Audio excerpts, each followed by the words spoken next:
Hey, security peeps, we are live with another edition of Breaking Into Cybersecurity, and we're here with Federal Career Connections. So tonight, we're giving you a special treat. Once again, it's been a long time since we've done one of these, but it's not because we haven't wanted to. It's because of my crazy schedule.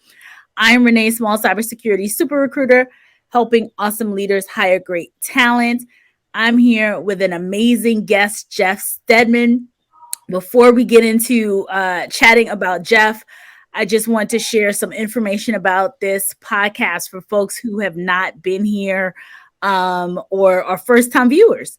So, Breaking Into Cybersecurity, we started this podcast almost 5 years ago in live stream, helping people who were looking to break into cybersecurity.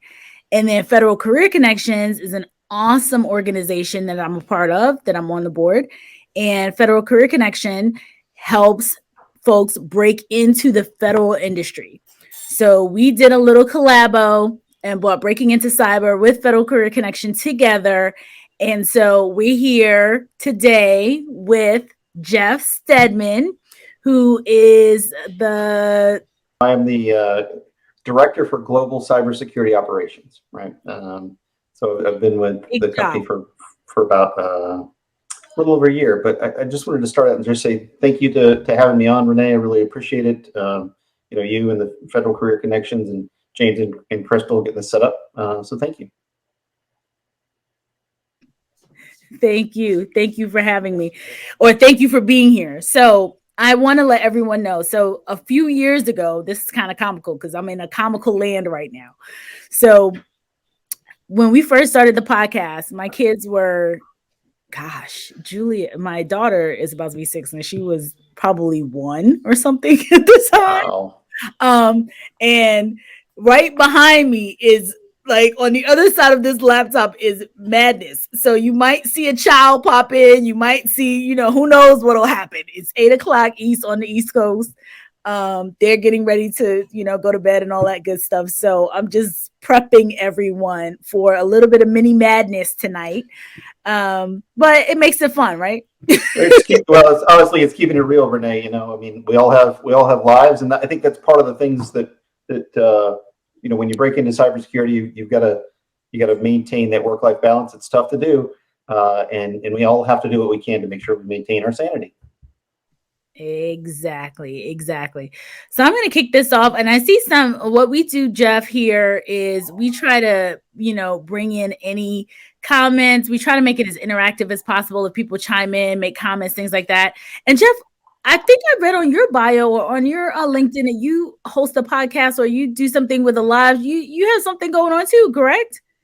No, I don't actually. You don't? Okay. Maybe, are you telling me I should start? Is that? I think so. You have to look. You have to look. Okay. Oh my gosh. Okay, yes. So I'm gonna post some comments here.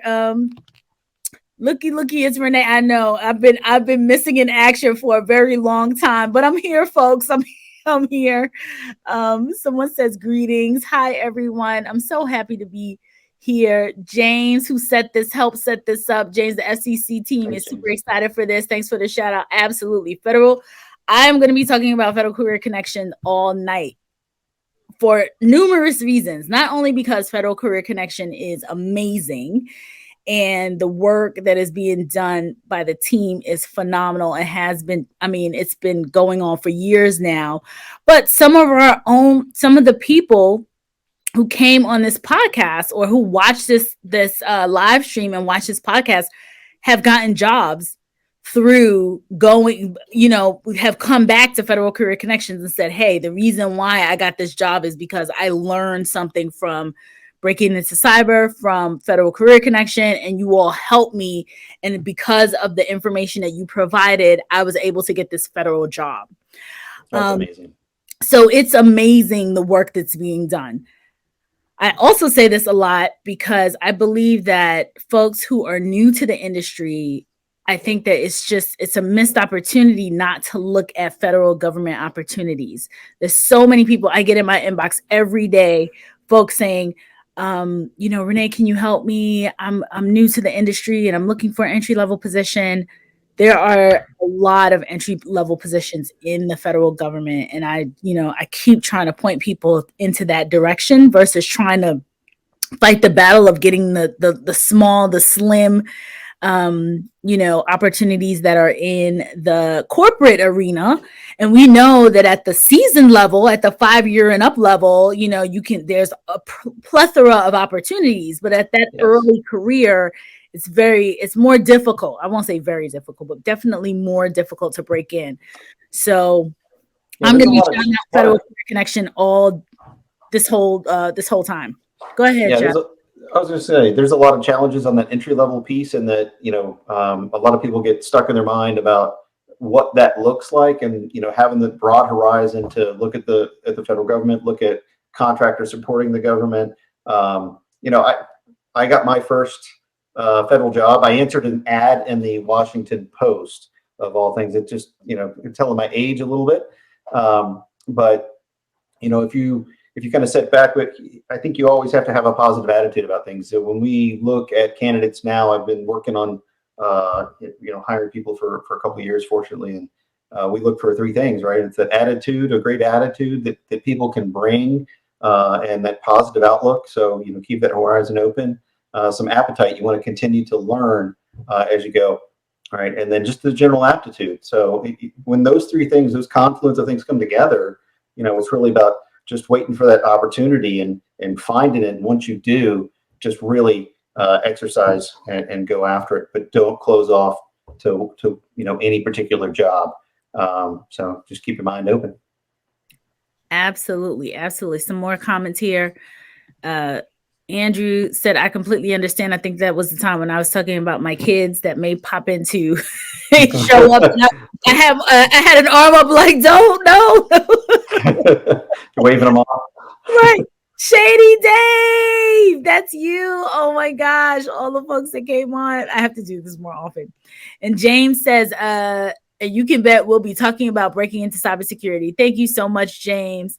James has been instrumental in setting up this whole thing. So, Jeff, I wanted to get back to our discussion. I really want to talk about your career, like really getting into what made you even look at cybersecurity as a career? Like, how'd you break in and how did you get to where you are today?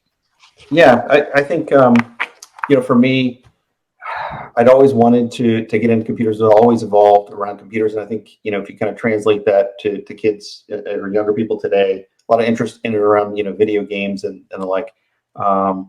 So I started with an internship, right? And so it wasn't necessarily into cybersecurity. My segue was through IT, like many people, right? With that broad foundational background. I took a co-op internship with the state legislator in Virginia. So I got a great opportunity to work for the Senate's office there, for about 6 months, which gave me great background into kind of the basics, the networking administration, and all the little building blocks that you need to go forward and build a career. From there, I actually got fortunate to move to a company supporting, the U.S. government on a contract, doing network administration full time from there, and then translated that into a job actually with the government itself as a government employee. But all of those that experience, I started my first job, as supporting the federal government. That was working on the help desk, doing field support. I would go out and fix and troubleshoot computers, and having that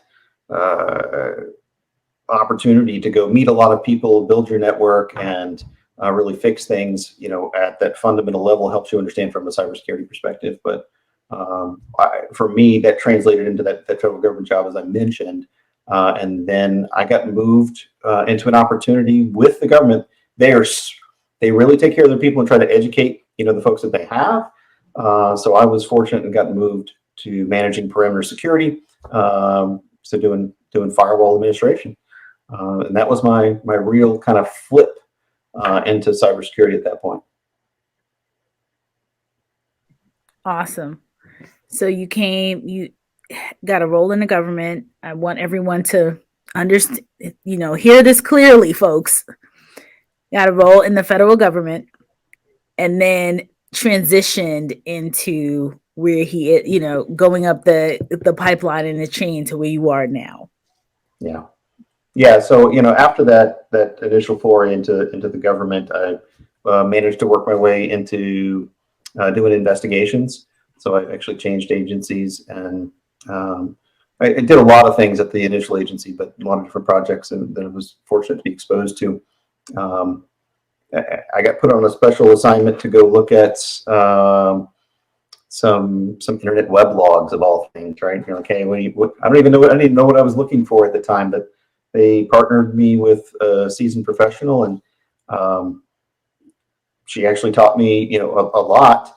And as I moved over into the new agency, into my new role, I was fortunate to stay with them for quite some time, basically doing forensics and supporting, you know, federal investigations there, which is an exciting career. A lot of hardworking folks there, and certainly enjoyed that time. And then, you know, after that, I decided that it was time to move on from the federal government after 17, almost 18 years of service, back into the commercial world. You know, and again, as we kind of led, we talked about, you know, work-life balance a little bit, and getting some of that back for me was key. But it's also translated into opportunities that I never thought I would have, you know, including my current role, which I'm very excited to be in. So, question for you: was it really when you talk about work life balance in the federal government? Was it a more stressful, if you compare it to like your corporate experience? Was it more stressful there? Yeah, it was for me, certainly. And I think there's there's a lot of different reasons, right? So if you kind of look at the confluence of the cyber workforce, right, and everybody wants to say, hey, I want to, you know, we even here we're saying, hey, I want to break into cybersecurity. What does that mean? You know, at that fundamental level, and you have you know, a bunch of different areas that you can target. You could go lifecycle management, you could go programming, you could go strategic management, law enforcement, which is the route that I wound up landing in for a while. That they all carry different requirements for your job, right? And a portion of that job is unpredictable, like most law enforcement agencies. You know, so fortunately, the folks that I was blessed to work with, we supported each other a lot. But unpredictable hours, unpredictable travel. I needed more stability for me in that work-life balance. So that's what I need from that. I needed to know that I was going to be in town instead of a potential for me to have to travel. Right. So I really enjoyed the time that I was there, but it was time for me to have that stable time back at home. No, that makes perfect sense. Let's talk about your current, you know, what you do now, and what do you look for when it comes to hiring folks, talent? Do you even hire people who are breaking in, or are they mostly seasoned? Talk to us about that. Yeah, so the team that we've been building for the past year, we're kind of doing some transition and kind of re-architecting the team. And so we've hired several seasoned professionals, you know, in the past year. But every year, you know, I led with, I was an intern at one time. We hire an intern or two and then assign them into our investigative teams from the defense posture perspective. You know, so a lot of blue team work, which is what my specialty is. That's what I manage, is the defense aspect for the company. And you know, being able to do that, we're looking at talent across the board. So what my mindset is, it's not about necessarily that level. It's about finding that right candidate that's a good fit for the team, that has great growth potential and maybe fills a particular knowledge gap or a particular skill that we may be lacking. And I'll offer you kind of this as an example. And it's the easiest one to go to, quite frankly, but you know, on the blue team side, where you're doing cyber defense, you know, you have to have a smattering of skills across the board, from understanding how a host operates in the Windows operating system, or how network traffic flows and communication patterns and what they look like, web server logs, and the like. So there's some forensics there. and reverse engineering malware is there. And that one is, kind of a niche specialty skill. You have to really hone that craft over time. That would be something I would go, hey, I'm looking for this style of individual, and I can't accept anybody else. But what I could accept is somebody that has some basic skills that they've gone out and kind of done a little bit of training and shows and can demonstrate some aptitude. I don't need them to have done it all the time. So in an interview, we'll try to work through some of those challenges of where are your strengths as an analyst? Where are your strengths and where can you contribute to the team? And does that fit with where we are? So it's not necessarily about the experience level for me. It's really about understanding if they're a good fit and have growth potential. What do I have to? It's just as much about what the company has to offer that individual, right? As it is for what they have to offer the corporation. So I really try and marry those two things together and express that when we're interviewing. I'm like, hey, listen, I tried to sell the company as much as and the team as much as they're trying to sell themselves back to me. So I look for those three things that I mentioned earlier. It's attitude, aptitude, and appetite. And I'm sure if anybody that I work with knows that I've been using that for years, and probably they're probably rolling their eyes a little bit. But it's the truth. When you have somebody like that, they make a great colleague, and they make that kind of a fit makes the team better, and really kind of raises everything up, raises the bar. So it allows the team to go out and do great things. Is kind of the other tagline that I use on these things. Which is great. So attitude, aptitude, and appetite. Appetite. Yeah. Appetite. Okay. Those are the three A's, folks. If you're looking to work for Jeff Steadman and his team, that's what we're looking for. Yeah. Attitude, aptitude, and appetite.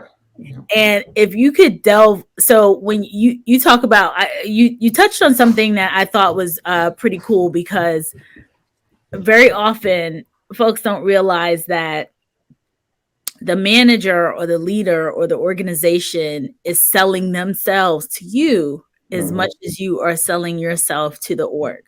So I get a lot of folks that say, as a recruiter, what are they looking for, and blah, blah, blah, blah. Like, it's very much focused on what the organization is looking for versus what they bring to the table. And what they are, realizing that the organization also realizes, like, you have options too, especially if you're a good candidate, you're a top candidate, that you too have options and can go to their competitor or somewhere else.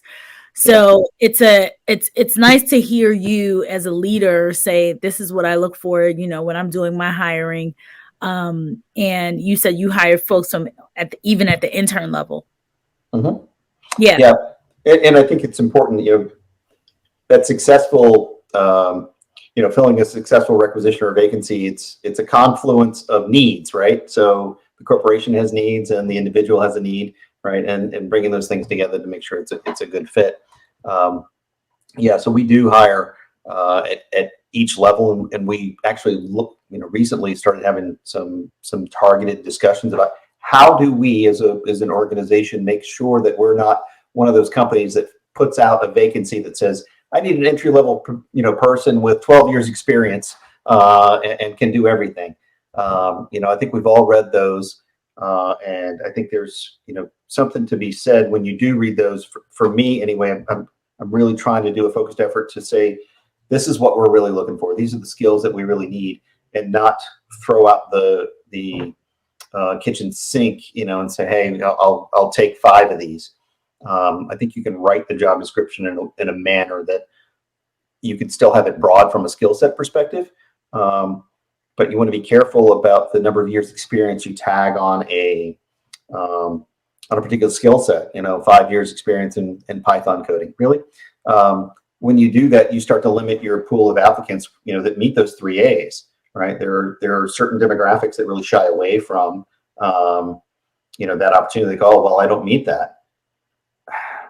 When the reality is, it's probably negotiable to some degree, right?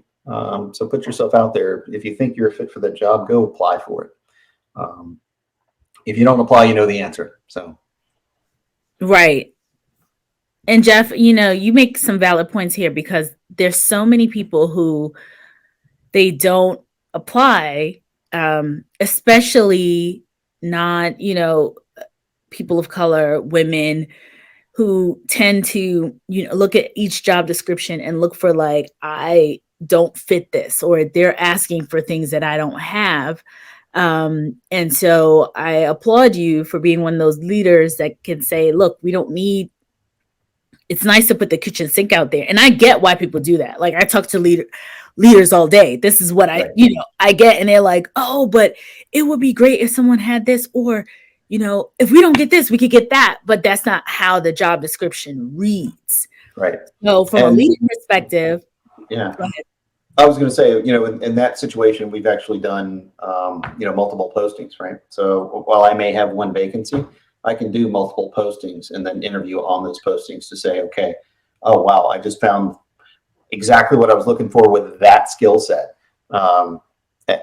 There's nothing, from an organization perspective, it's about filling a need. It's not about filling all the needs.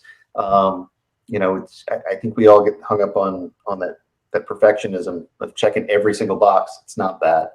I think it's really about what you have to offer back to the org, and what the org has to offer you from a growth perspective. And I encourage all of you to understand, and when you go into interviews, that you ask those questions back.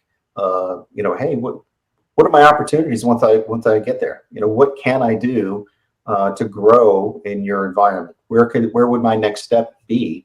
And the answer may be we don't have anything right now, but at least going in what your options are. And go in with eyes wide open, and really, contribute to that team, and you'll be surprised what comes back out. I think when we enjoy the work that we do, and we have that job that we really like, there's this dividend that comes back to us as employees that is unquantifiable in a lot of ways. It just gets you ready for the next opportunity. Right. And what I wanted to hone in on is that leaders, that I want to go back to the point about the job descriptions, because that's big. And folks tend to either get super focused. You have the folks who are like, I'm going to apply because I think I'm the right fit. Like, I think that I have the qualifications and I'm good. And then you have folks that look and they see every single bullet and they don't think that they fit because they don't have every single line item.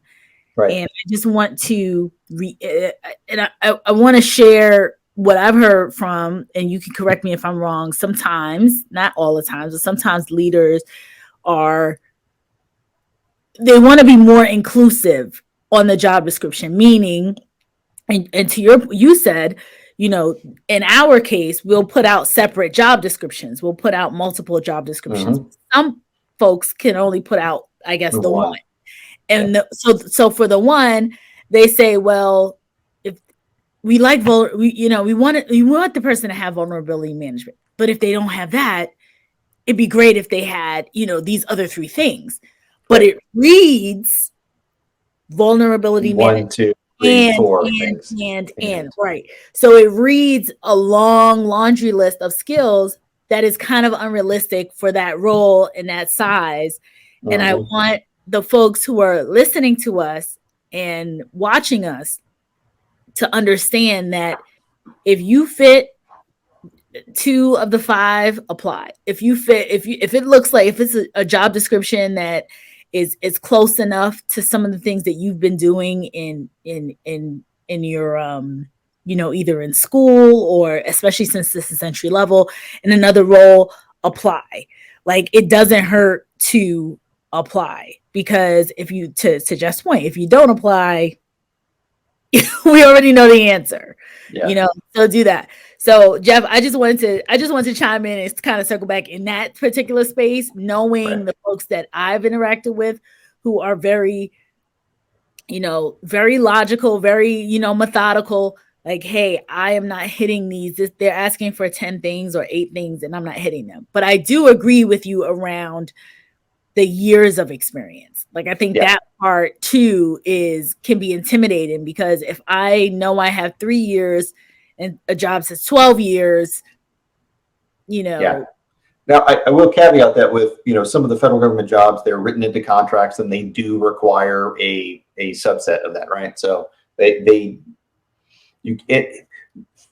is rare that you'll get somebody to then bypass that, unless they have some sort of exceptional skill set that is recognized via the government and the contracting officer. But by and large, the rest, outside of the federal government, there are plenty of opportunities that it's not a hard, fast rule, right? It's not a non-negotiable. It is negotiable.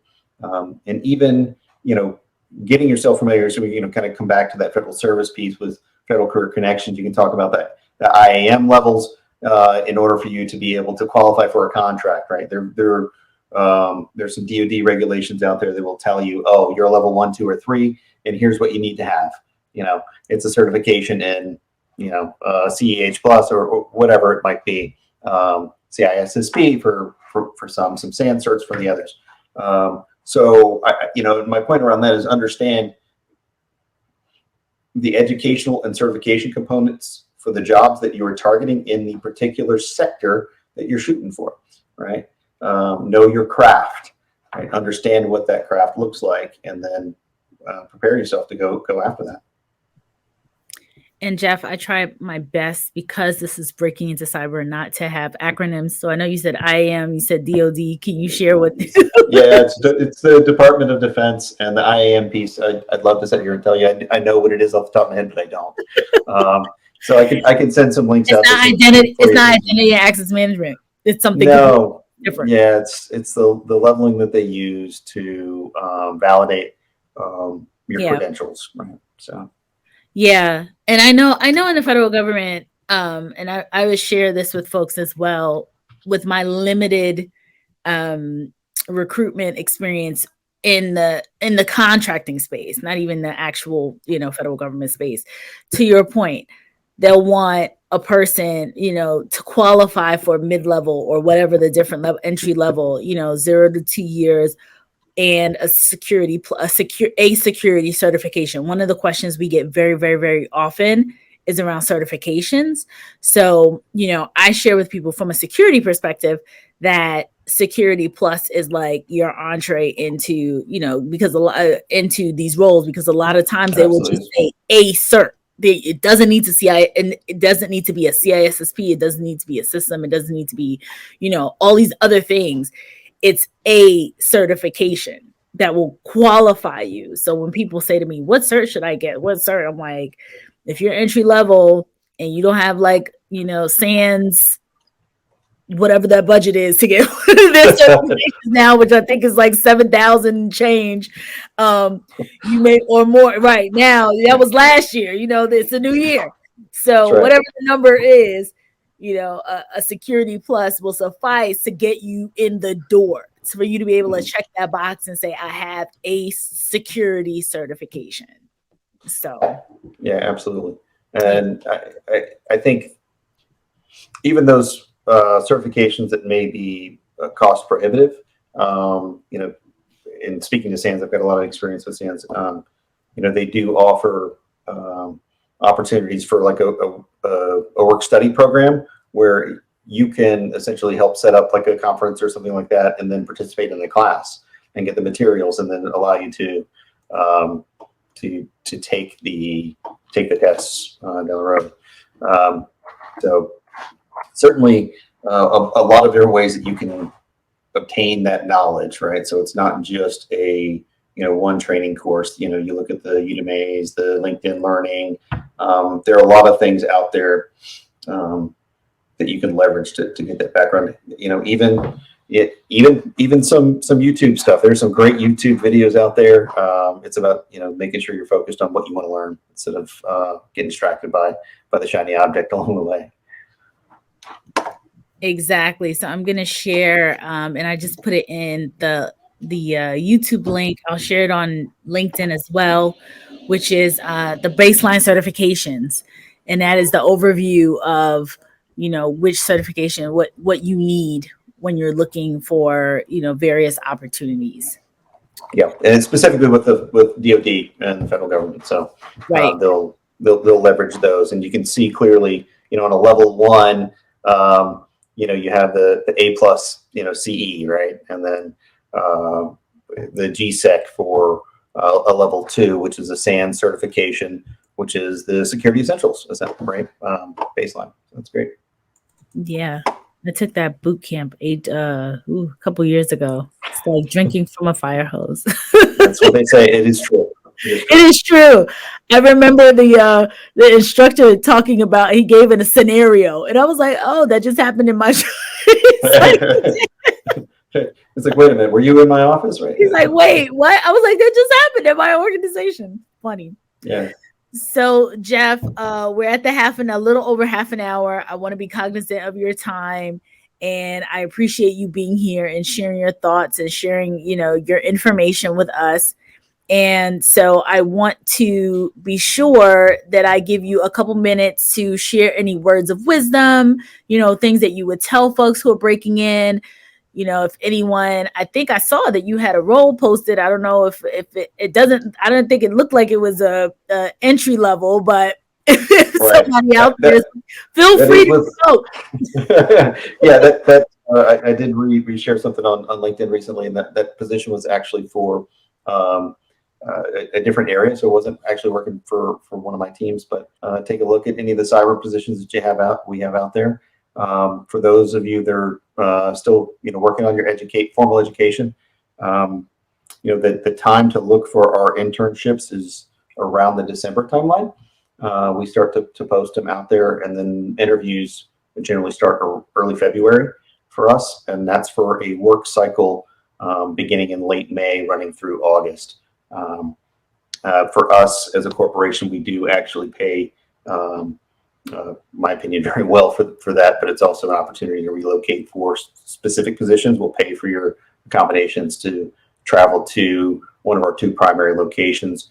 It depends on the hiring manager in that particular role. As far as words of wisdom, I think I've probably dropped most of them throughout this podcast. I think it's don't close your eyes off to any opportunities. Really look at everything, and if you don't apply, the answer. And then I would follow that with know where you want to go, understand what that job is, talk to somebody that's doing that job, and really look for what they did to get there. And I'm not saying copy that, but understand that there are multiple paths. I bet you if you go back through Renee's guests over the past 5 years, every single one of us had a different path into cybersecurity. So there is no script. It's just making sure you're prepared when that opportunity comes. Perfect. Those are awesome words of wisdom. Jeff, like I said, once again, thank you so much for being here, sharing your knowledge, sharing your information. Folks, Jeff shared about his company, especially interns. I get so much of this asking for internship opportunities, new, entry-level roles. Definitely take a look at their website and see if the opportunity aligns with something that you're looking to do. And please connect with Jeff. Jeff, where can folks find you? So I'm on LinkedIn. It's about the only place you'll find me from a social media platform perspective. Me too. So pretty easy to find. So just Jeff Steadman on LinkedIn, and you'll see my picture pop up, the one that actually you used for this podcast. So it's very easy to identify my profile. Awesome stuff.